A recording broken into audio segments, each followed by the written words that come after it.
E o Dia da Visibilidade Travesti e Transsexual é comemorado hoje. Trata-se de uma das letras da sigla LGBTQIAPN+, que engloba pessoas que não se identificam com o gênero que lhe foi atribuído ao nascimento. São eles travesti, transgêneros, transexuais. Ser transexual ou travesti em território brasileiro é sobreviver em meio à incerteza de conseguir voltar para casa. O país é considerado o que mais mata transexuais no mundo. Sobre isso, conversamos com Karina Espínola, jornalista e assessora técnica da cidadania LGBT+, e de igualdade racial de João Pessoa, o qual eu já dou meu bom dia e seja bem-vinda ao Jornal Manaíra. Obrigada, Marcos, Cláudia. É muito simbólico e gratificante estar aqui nessa data para poder levar à população de João Pessoa essa temática que ainda é tão nova e também delicada de ser abordada. Obrigada. Para mim, para Marcos, é até mais do que isso, uma alegria revê-la. Né, você que já foi nossa colega aqui na produção da TV Manaíra, né, você que é uma profissional que já passeou por diversos veículos e hoje trabalha em gestão pública e podendo fazer mais, né, pelo público LGBTQIAPN+. Como nós vamos falar hoje sobre o Dia da Visibilidade Trans, eu queria saber se existe uma programação, né, especial voltada justamente para essa visibilidade, Karina. Sim, Cláudia, existe. Lá na Coordenadoria de Promoção à Cidadania LGBT e de Igualdade Racial do município de João Pessoa, a gente está promovendo exatamente nesse momento uma ação, né, com o Cine João Pessoa, com a Odontomóvel, tendo também consulta de auriculoterapia e aferição de prevenção e também o cadastro para o banco de dados dos nossos serviços, né? E também está tendo uma roda de diálogo com Clarice Mack, representando a Defensoria Pública do Estado da Paraíba, com Lorenzo Zaimon, que tem um projeto na Mídia Ninja, muito legal, de conhecimento nacional. Uhum. E eu também estava compondo essa mesa, mas agora eu estou aqui com vocês. Agora você está em outra mesa. Lá e cá. Karina, o que é que a gestão pública pode fazer pela comunidade trans? E eu queria falar um pouco sobre empregabilidade, porque acho que é um dos pontos mais sensíveis, porque a gente tem as informações de que muitas trans acabam sendo empurradas para a prostituição ou para empregos informais porque o mercado não quer absorver. Então eu queria saber o que é que a gestão pública tem feito. E só complementando, viu, Cláudia? Antigamente tinha um programa, inclusive, que funcionava de inclusão. Hoje em dia esse programa, não sei se ainda existe, mas a empresa que tinha esse programa, que estava funcionando esse programa, foi inclusive onde eu conheci a Karina. Uhum. Inclusive, eu não sei como é que está hoje, se esse programa ainda permanece, se ainda existe, ou se existem outros programas para inclusão em outras empresas. Então, né, hoje a gente está tentando fazer, né, isso acontecer, essa empregabilidade, através do CineJP, né, no recrutamento e no cadastro de currículos. A gente tenta encaminhar essas pessoas para o mercado formal de trabalho. E vale salientar, Cláudia, que eu costumo falar que o corpo trans é um corpo abjeto. O que seria um corpo abjeto? É um corpo sem valor. É um corpo que não merece estar nos lugares, seja na escola, seja na faculdade, seja no mercado de trabalho e até mesmo dentro da família. Então, ele é considerado assim pela sociedade, por grande parte das pessoas. E infelizmente isso, Marcos, faz com que esses marcadores sejam cruéis. Né? Se você não está trabalhando, se você não está estudando, o que você está fazendo? Se você não tem o apoio, nem mesmo o local para estar na sua casa, na sua família, onde você estará. E é uma luta muito difícil, porque para chegar no mercado de trabalho, precisa da capacitação.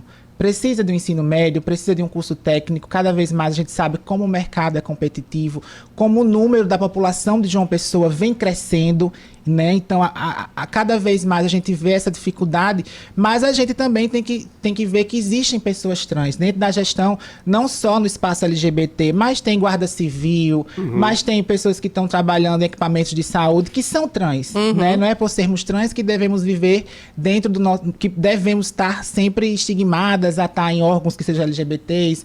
Enfim, a gente fura essa bolha e eu posso garantir que é uma gestão inclusiva, que é uma gestão que faz, né, o que deve ser feito, que primeiramente é o acolhimento. Muitas pessoas vêm muito fragilizadas, com muitos traumas. São pessoas que às vezes saem de situação de cárcere, são pessoas que são violentadas na rua. Então é uma realidade realmente difícil de lidar, não é confortável. Então, dentro da Coordenadoria de Promoção à Diversidade, a gente encontra situações que muitas vezes também é nova para mim, que sou trans, que é nova para o nosso coordenador Geraldo Filho, que é gay. Então, a gente tenta ver a demanda, a necessidade, analisar o perfil e fazer com que essa pessoa se sinta acolhida no seu emprego, né? A gente já conseguiu colocar algumas meninas trans no mercado de trabalho, o feedback foi positivo, mas são contratos que muitas vezes não duram muito tempo. A menina trans viaja, às vezes não se sente bem, confortável com os colegas de trabalho, né? Então tem uma pesquisa da organização Transgênero Europa, que fala que dos 10% da comunidade que não faz programa, 7% está no mercado de trabalho. E os outros 5% depois saem, porque não se sente confortável dentro do ambiente. Porque existe o quê? O preconceito, através da LGBTfobia, da transfobia, do machismo, enfim, de tantos estigmas que reforçam que é para nós não estarmos nesses lugares.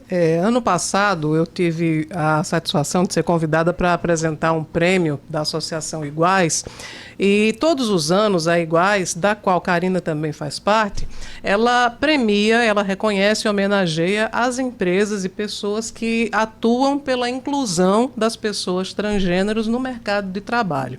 E foram várias instituições, várias pessoas que foram lá, enfim, reconhecidas. Eu vou me reportar, na verdade, a um outro, queria que você falasse sobre essa questão do reconhecimento às empresas que permanentemente têm essa preocupação de incluir pessoas trans, mas eu também me lembro de um outro episódio que teve a sua participação, que foi num restaurante muito famoso aqui de João Pessoa, que duas irmãs foram confundidas com duas lésbicas e foram hostilizadas por um garçom.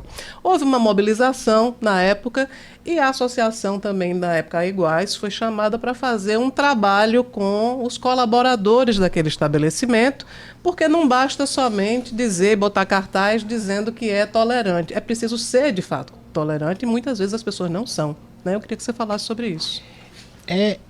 A oficina, né, ela vem com esse objetivo de fazer e de trazer conhecimento. Mas muitas pessoas não estão prontas ou não querem, Cláudia, aprender ou dignamente ou minimamente respeitar. Então, em situações como essas, não basta só acionar o jurídico, o poder público, mas também cabe aos gestores da empresa o processo de educação dos seus funcionários, né? A instituição vai lá, faz uma oficina e está resolvido o problema? Não é assim. Se, né, os diretores, os coordenadores, os supervisores, os técnicos não estão em trabalho em conjunto, essa aceitação para o respeito possa ser que não aconteça. Porque uma oficina, quem quer assistir a oficina? Quem vai realmente absorver o que aquela oficina está dizendo? Às vezes até, inclusive, o funcionário vai se sentir meio que obrigado por causa do gestor que está botando. Vai ficar até irritado. Exato. Né? E isso gera uma ação negativa. É que nem a lei dos cartazes, né? A Paraíba é pioneira, né? Porque tem a lei dos cartazes e tem a lei que pune o estabelecimento. São duas leis em uma. Uma que obriga o estabelecimento comercial a fixar, dizendo que é proibida a discriminação por orientação sexual e identidade de gênero, né? Então, ao mesmo tempo, na contramão, isso gera de quem tem uma certa intolerância o preconceito, né? De falar, por quê? Vocês precisam disso, se tem outras existências que não fazem dessa forma. Mas é porque realmente os números são alarmantes. Ontem, Cláudia, saiu o novo dossiê da ANTRA, né, Associação Nacional de Travestis Transsexuais, que tem um grande trabalho dentro da nossa comunidade e que relata que o Brasil ainda continua sendo um país com alto índice de violência contra a população trans. E lembrando que as mulheres negras, as pretas, estão no topo dessa lista. São as que mais morrem com requintes de crueldade, são as que têm mais dificuldade para entrar no mercado de trabalho, para ter a aceitação familiar. Então, eu acredito que a oficina, a gestão pública tem por objetivo capacitar e fazer com que as pessoas respeitem a diversidade, seja de gênero, seja religiosa, seja dos corpos, né, dos padrões físicos. Então, é um trabalho que é diário, mas ao mesmo tempo que a gente alcançando 2, 3 pessoas de uma oficina de 20, 30, já são multiplicadores de uma mensagem de aceitação e de respeito. Então, é continuar o trabalho, não parar e sempre ter esse momento de união, né? Chamar mais aliados para somar com a gente nessa luta. Eu acho que vou fazer uma ponderação para o seu comentário depois. Eu acho que existe um grau de hipocrisia na sociedade muito grande, porque já houve, há muitos anos, escolheu-se Roberta Close, que era uma mulher trans, como símbolo sexual do Brasil. Pablo Vittar, cantora Pablo Vittar, também é outro símbolo sexual do Brasil. E, ao mesmo tempo, o país manifesta ódio à comunidade trans. Como se explica? Aí a gente vai para o feminicídio. O alto índice de feminicídio no Brasil é alarmante. E quem pratica, na maioria das vezes, esse feminicídio? De onde é que a mulher morre? E uma pergunta que sempre eu faço para a população trans, eu vou jogar para a população de mulheres cis. Antes de matar essas mulheres, o que o homem faz com ela? Como elas vivem? O que elas passam até chegar em perder a vida devido ao preconceito, ao ódio, à discriminação, né? O que leva até chegar nesse grau, né, da morte. Então, a gente vê, Roberta Close foi uma pioneira no nome social. Ela foi uma das primeiras do Brasil que abraçou essa luta sem ser politicamente falando. Acho que ela casou fora do Brasil. Ela é casada com um italiano, com um suíço. Na época não podia, né, aqui no Exatamente. Brasil. Mas, enfim, ela realmente rompeu muitos padrões. Muito, e ela sempre foi muito educada, muito gentil aos ataques que ela sofria, né? Mas ela sempre lutou por ela, que acabou trazendo a gente junto com ela. E hoje existe uma comunidade toda, enfim, um número muito maior de pessoas trans que precisam ter acesso à educação, a emprego. E a gestão pública está facilitando esse caminho, Karina? Sim, Cláudia. Podemos dizer que sim, né? Esse equipamento de LGBT e racial funciona já desde 2016, então não houve nenhum desmanche, ao contrário, o equipamento vem crescendo, vem conseguindo, né, atingir a população também agora de forma remota, através de João Pessoa na palma da mão. Então lá consegue fazer solicitações de saúde, ver a programação da coordenadoria e também graças a referências políticas trans e LGBTs, né? Fernanda Bevenuti lutou muito politicamente, a gente tem Shirley Costa, a gente tem Andrina Vilarim, a gente tem pessoas que fazem a militância. Por mais que aqui a gente não conseguimos em João Pessoa nenhuma parlamentar ser eleita, mas nós temos um trabalho feito pela população trans efetivo, que garante um ambulatório TT, que garante uma casa Krishnagô, que garante um espaço Pedrinho, né? Que eu estou fazendo um recorte para os equipamentos do governo do Estado. Você não pensa na carreira política, não, Karina? Cláudia, eu já estou na política, né? Você não está disputando mandato. Nunca me candidatei porque eu acredito que eu preciso de união. Eu acho que a vontade só dentro da política não dá certo. A vontade tem que vir junto de um apoio. Sim. E é uma construção. Me perguntam sempre. Mas aí a gente teve, né, a Gabi Bevenuti, que se candidatou. Chegou bem perto, teve né? uma legenda muito expressiva, né? Foi muito bem votada, fez uma campanha, estava na rua. E mostra que a diversidade está crescendo, está tendo voz e que estamos caminhando para um dia isso acontecer em João Pessoa. Eu digo que é um efeito Erika Hilton, né? Erika Hilton trouxe a sementinha política pop para a comunidade e a gente vê aqui em Natal, Tabata Pimenta, né? A gente vê que as meninas estão conseguindo esse espaço que não é fácil, que ainda é de muita insegurança, de muita violência, de muita intolerância, mas que temos que entrar assim como as mulheres. As mulheres foram percussoras e a luta da população LGBT é uma luta equiparada ao racismo. Então nós andamos junto com a pauta racial. A lei que pune o crime de LGBTfobia é equiparada à lei do racismo. Então, se você for analisar, são pautas convergentes. A gente se une, os grupos, para conseguir uma política efetiva, uma lei, uma portaria, um decreto, um espaço, algo que realmente seja para a nossa população. Porque a gente sabe que quando chegamos nos lugares, somos tratadas pelo pronome que não desejamos, os olhares são aterrorizantes, são olhares que não precisam falar, Cláudia, o olhar de estudo, e sem falar na negação de acesso à educação primária, acesso a um curso técnico, acesso até mesmo a andar na rua, o livre-arbítrio da população trans, Cláudia, ela vem acontecendo agora, porque nas décadas de 70, 80, trans não podia nem sair de dia, não podia pegar um ônibus. E isso parece mentira, mas é a realidade. Da mesma forma que a mulher não tinha o direito ao voto, a mulher não poderia sair de casa para trabalhar. Então a gente está construindo esse legado graças ao apoio de pessoas que não fazem parte da comunidade, mas esse apoio não representa a nossa existência, porque só quem representa a existência é quem vive na pele, né, as realidades de ser uma pessoa trans, uma pessoa negra, uma pessoa PCD, povos tradicionais de terreiro, quilombolas, ciganos. Então, enquanto a sociedade ainda tiver esse olhar intolerante, a gente vai continuar lutando e vamos conseguir vencer, Cláudia. Eu tenho plena certeza que a gente caminha para um futuro promissor, que nunca foi fácil, nem Stonewall na década de 80, e não vai ser... Aliás, como é que surgiu essa data da visibilidade trans? Essa data, Cláudia, ela é uma data nacional, que foi quando, pela primeira vez, um grupo de ativistas lança a campanha Travesti e Respeito no Congresso Nacional. Então, essa campanha tinha o objetivo de trazer a realidade, o que essa população passa, como é difícil ter o acesso à saúde no SUS, o nome social. Então, quando a gente consegue, que inclusive Fernanda Bevenuti, né, a nossa grande... admirável Fernanda, ela estava na cabeça desse movimento. Então, quando o Ministério da Saúde abre as portas para a nossa população, as coisas começam a mudar. Colocam o nome social como, né, um agente de reconhecimento das existências. Aí, em seguida, vem a criação de ambulatórios TTs específicos para a saúde integral da população trans. E daí inicia os projetos, né? Transcidadania, como o Marcos falou, que foi um projeto desse lugar que eu trabalho hoje, da coordenadoria, através da gestão de Roberto Maia. Então, eu fiz parte desse projeto que vem no contexto de inserir essa população e fazer com que as empresas aceitem e respeitem esses profissionais dentro dos seus estabelecimentos. Karina, eu queria também saber sobre essa questão do nome social.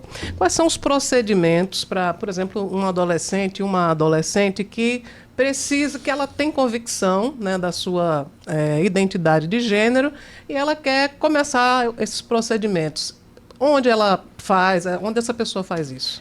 Ela pode ir na nossa coordenadoria, receber assessoria jurídica, e a gente está fazendo um trabalho em parceria com a Defensoria Pública. Então, o custo está saindo a zero, né? Que a gente sabe que são mais de 14 certidões, Cláudia, fora as questões de tem pessoas que estão em João Pessoa, mas nasceram em Patos, ou se não, nasceram em Fortaleza. Então, a gente está conseguindo fazer essa conexão para que essa população não tenha esse gasto e consiga um direito que é seu, por lei, né? É um direito já garantido pelo Congresso Nacional. Então, elas podem ir no nosso espaço e lá a gente faz encaminhamento para a defensoria, ou através de lá a gente pode acionar os nossos advogados e também fazer. Mas aí já é um outro trabalho mais particular e a gente também tem essa convicção, né, de que a maioria dos usuários eles não têm condições de pagar. E a gente tenta cada vez mais levar esse serviço de uma maneira simples, né, descomplicando essa parte jurídica de muita certidão. A gente já chega lá, já passa uma lista, já mostra os encaminhamentos e daí essa pessoa tem esse direito garantido. Outro problema que a gente sabe que existe é a questão das pessoas trans que querem ou precisam modificar o corpo. Algumas tentam fazer isso de forma doméstica, artesanal, isso pode trazer danos severos para a saúde. Mas existe também uma rede de saúde que oferece esse serviço, né? Exatamente, Cláudia. Que são os ambulatórios especializados na saúde integral da população trans, né? Então, a hormonoterapia... Isso é na rede estadual? Na rede estadual, isso. A gente tem planos para fazer na rede municipal, mas agora a gente está no grande desafio de fazer o desmembramento da coordenadoria, né? Sair a racial, a LGBT ser um equipamento. Duas diferentes. Então agora a gente está nesse enfrentamento, mas já discutimos com o Ministério Público a possibilidade de fazer um equipamento focado na saúde para a população de João Pessoa, e daí a gente conseguir fazer nessa atenção primária à saúde, porque muitas vezes são pessoas que nunca fizeram exame de HIV, são pessoas que nunca fizeram exame de hormônio. Então, quando você conhece de perto a realidade, você diz, não, o que essa população precisa é do mínimo. Não é de uma cirurgia plástica, não é de dentes, não é de estética, é de saúde. Realmente é de preocupação do serviço público, da gestão, orientar essas pessoas a fazer um exame de rotina de STs, orientar essas pessoas sobre programas como PrEP, PEP, né, que ajudam na prevenção do contágio HIV e da AIDS. Lembrando que João Pessoa e a Paraíba vivem uma epidemia, a gente tem números alarmantes, né, que mostram que a gente, mesmo com tantos espaços, com tantas políticas efetivas, Cláudia, a gente ainda tem uma dificuldade dos usuários procurarem o serviço. Sabe que existe, mas não vão. Aí, por que não vão? Por preconceito? Por medo? Por que questão? Tem medo do quê? Então, a gente sempre conscientiza os nossos usuários a procurar esses serviços que são especializados. Temos Delegacia de Crimes LGBTs do Governo do Estado. Então, a Paraíba, por mais que não seja uma existência confortável, mas faz com que nós se sentimos acolhidos, porque temos equipamentos, temos lugares para ter uma terapia, uma psicoterapia, temos lugares para ter um atendimento odontológico, uma consulta com nutricionista. Então, isso é muito bom, isso é muito positivo para a nossa gestão e também para a população em um todo. Eu estava falando sobre essa questão da alteração do corpo, porque já ouvi falar várias vezes de pessoas que injetam silicone industrial no corpo para poder mudar as formas, e isso pode ser, inclusive, fatal, né? É fatal e muitas vezes irreversível, né? Porque para tirar esse silicone tem que fazer uma drenagem. Poucos médicos estão capacitados para fazer esse tipo de atendimento. E sem falar que tem pessoas que morrem, perdem suas vidas por conta desse uso. E vale salientar que não é só a população LGBT, né, Cláudia? As mulheres e homens cada vez mais estão usando de recursos estéticos sem conhecer, né? E a internet às vezes é culpada de ter uma boa... depois do fenômeno da rede social... Você não sabe quem realmente é um profissional. Vai pelo preço, vai pelo que viu numa foto. Muitas vezes aquela foto não é da pessoa que está fazendo o procedimento. Não é do suposto profissional. Correto, né? E acaba gerando consequências que são irreversíveis. A gente falou muito do preconceito, né, na questão presencial, né, no atendimento, uma coisa, mas nas redes sociais. Como é que você observa? Nas redes sociais é um grande desafio, né? Eu me posiciono sempre bastante, mas eu comecei a me posicionar na minha bolha, né? Eu deixei de ir em perfis, dar meu posicionamento, porque era muito ataque. Uma vez me perguntaram, Karina, você registra queixa? Aí eu disse, não, eu não registro queixa. Mas por quê? Eu digo porque quando você trabalha no digital, você está aberta para isso. E, Cláudia, eu acho que quanto mais a gente mexe numa ferida, às vezes é pior. Eu acho que a minha resposta é crescendo profissionalmente, é conseguindo ajudar mais pessoas, é fazendo com que quem consiga ter acesso a uma Karina, a uma Fernanda Bevenuti, se sinta acolhido, se sinta representado. As meninas que me acompanham no interior, de outros estados, né? Tem muitas meninas que estão na Europa, tem outras meninas que estão nos Estados Unidos. Diz, Karina, que legal é ver você nesse espaço. E por causa de você eu comecei um curso técnico de enfermagem. Por causa de você hoje eu sou advogada. Eu digo, meu Deus, é sério, amiga. É, por causa de ter lhe visto ali e entender que eu não pertencia ao que a sociedade já me julgava, né? Essa coesão social que o tempo inteiro... Mas eu acho que isso é realmente o grande significado do Dia da Visibilidade. É que alguém veja a jornalista, a assessora técnica, a produtora, a profissional, a gestora... Acima de tudo, a pessoa e veja que há alternativas, que existem várias outras alternativas, porque muitas vezes a pessoa convive só com outras pessoas que discriminam, que tratam mal, e ela própria se reduz porque ela não conhece algo diferente. Verdade. Então, isso eu acho que esse é o grande significado do Dia da Visibilidade Trans, e parabéns, Karina, por isso, por estar nesse espaço, Cláudia, de visibilidade. Muito obrigada, e eu fico muito feliz desse reconhecimento estar sendo em vida, não é verdade? Porque todo dia eu trabalho, Cláudia, todo dia. As pessoas acham que a rede social é uma brincadeira, e não é. A gente é muito avaliada hoje em dia. A rede social se tornou um currículo As pessoas veem mais um Instagram do que um LinkedIn. O LinkedIn é uma plataforma extremamente focada no mercado de trabalho, mas as pessoas querem estar no Instagram. E a forma que as pessoas consomem o conteúdo digital hoje é muito complicado. Você tem que falar pouco, tem que ser texto curto, tem que ser palavras didáticas. Não adianta a gente querer dar uma aula na rede social porque as pessoas não vão assistir. As pessoas vão assistir o corte do evento, o corte da tragédia, o corte da ação, mas não vão querer entender sobre o assunto. Então, as redes sociais, ela ajuda muito na divulgação de ações, ela ajuda muito em situações que pessoas precisam de ajudas, e aí a gente vai fazendo essa rede de apoio em parceria da gestão municipal com a gestão do governo do estado, que somos aliadas, e graças ao nosso trabalho, a nossa população vem sendo mais acolhida em Campina Grande, em Patos, em Souza, em Cajazeiras, em Cabedelo, no Conde. Então, em Conde, né, Cláudia? No Conde, na verdade, eu chamo no Conde, porque já popularizou, né? Tanto faz em Conde ou no Conde, porque para nossa oralidade já é no Conde, né? No Conde. Então, assim, a gente vê que João Pessoa é um espelho para toda a Paraíba e estamos sendo um espelho limpo, transparente e cheio de vida.